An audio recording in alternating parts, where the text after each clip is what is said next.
সেই নওগাঁ জেলার জুতবাজার ব্রিজ। তো এই ব্রিজে আমরা ফ্যামিলি নিয়ে এসেছি একটা অনুষ্ঠানে।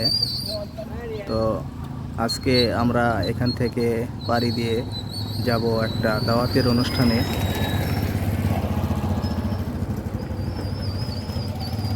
কত সুন্দর দৃশ্য দেখেন, মানে প্রাকৃতিক পরিবেশ, গ্রামগঞ্জের একটা বিশাল ধরনের একটা দৃশ্য।